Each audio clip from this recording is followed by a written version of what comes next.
6টি ইশারা। আল্লাহ চাচ্ছেন যে আপনি এখানেই থেমে যান। 6টি ইশারা। আপনি কখনোই আফসোস করবেন না।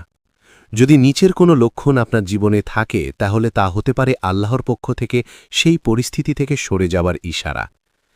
1. সবসময় অস্বস্তি লাগা। যদি কোনো জায়গা বা অবস্থায় সবসময় দুশ্চিন্তা, অশান্তি বা অস্বস্তি অনুভব করেন, তবে এটা শুধু মানসিক চাপ নয়, এটা হতে পারে আল্লাহর পক্ষ থেকে একটা সংকেত যে এই জায়গাটা আপনার জন্যে ঠিক নয়। শান্তি যেখানে থাকে সেদিকেই যান। 2. সব দরজা বন্ধ হয়ে যাওয়া। বারবার বাধা, প্রত্যাখ্যান বা ব্যর্থতার সম্মুখীন হলে এটা নিছক দুর্ভাগ্য নয়। হতে পারে আল্লাহ আপনাকে এমন কিছু থেকে রক্ষা করছেন যা আপনি দেখতে পাচ্ছেন না। জোর করে এগোবার চেষ্টা না করে আপনার জন্যে ভালো কিছু রেখেছেন। 3. ঈমান দুর্বল হয়ে যাওয়া। যদি কোনো মানুষ বা পরিবেশ আপনাকে নামাজ ভুলিয়ে দেয়, আল্লাহকে ভুলিয়ে দেয়, তবে সেটা স্পষ্ট সংকেত যে আপনার সরে যাওয়া উচিত। ঈমান ধরে রাখা সবচেয়ে গুরুত্বপূর্ণ। 4. সব সময় ক্লান্ত, অবসাদগ্রস্ত বা আটকে থাকা অনুভব করেন।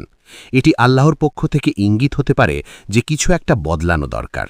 আল্লাহ চান আপনি এগিয়ে যান, তবে হতাশ হবেন না। 5. একই রকম খারাপ ঘটনা বারবার ঘটছে। একই ভুল বা কষ্ট বারবার ঘুরে ফিরে আসছে। এটা কাকতলীয় নয়। আল্লাহ আপনাকে বোঝাতে চাইছেন আপনি সেই অবস্থার পরিবর্তন করেন।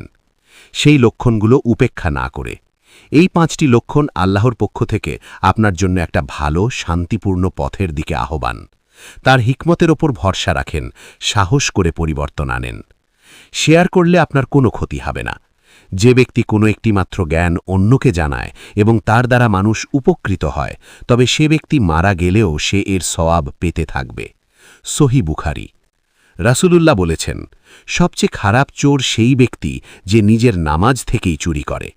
সাহাবারা জিজ্ঞাসা করলেন, ইয়া রাসূলাল্লাহ, কেউ কিভাবে নিজের নামাজ থেকে চুরি করে? তিনি বললেন, যে ব্যক্তি রুকু ও সেজদা ঠিকভাবে সম্পন্ন করে না। আল মুআজ্জাম আল আওসাত, হাদিস 3392। আল্লাহ আমাদের সবাইকে হিদায়াত দিন। লেখাগুলো ভালো লাগলে আইডিটা ফলো দিয়ে রাখবেন।